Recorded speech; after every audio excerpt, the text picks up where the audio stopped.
ఏ భాషలో అయినా benefit show అంటే నిర్మాతకు చాలా కలిసొచ్చినట్టే. పేరులో బెనిఫిట్ ఉన్నట్టే మేకర్స్ కు ఈ షో ఆర్థికంగా ఎంతగానో కలిసొస్తుంది. ఆ తర్వాత టికెట్ ధరల పెంపు, సంధ్య థియేటర్ ఇష్యూతో ఇప్పుడు టాలీవుడ్ పై పెద్ద బండే పడినట్టయింది. అందులో తొలి బాధితుడు దిల్ రాజే. ఎందుకంటే గేమ్ చేంజర్ నిర్మాత ఆయనే కాబట్టి.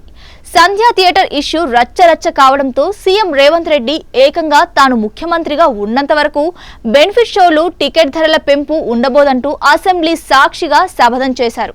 ఆ తర్వాత సినీ పెద్దలతో జరిగిన మీటింగ్ లోనూ దీనిపై పెద్దగా క్లారిటీ రాలేదు. పైగా ఆ విషయంలో మడమ తిప్పేది లేదని సమావేశంలో సీఎం తెగేసి చెప్పినట్టు వార్తలు కూడా వచ్చాయి.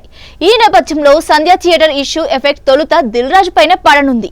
ఆయన ప్రస్తుతం Telangana film development corporation chairman కూడా. అంటే ప్రభుత్వానికి, సినీ ఇండస్ట్రీకి వారధి లాంటి వాడు.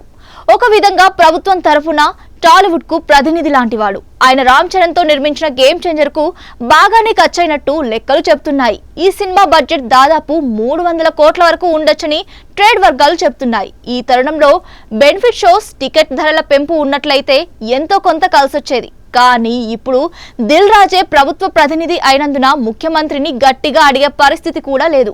సినిమాకు మంచి టాక్ వస్తే భారీ ఓపెనింగ్స్ లేకపోయినా పెట్టిన డబ్బులైనా వచ్చేస్తాయి. కానీ ఏ మాత్రం డివైడ్ టాక్ వచ్చిందంటే మాత్రం దెబ్బ మామూలుగా ఉండదు. ఈ పరిస్థితుల్లో ఏం జరుగుతుందోనని సినీ ట్రేడ్ వర్గాలు ఆసక్తిగా ఎదురు చూస్తున్నాయి.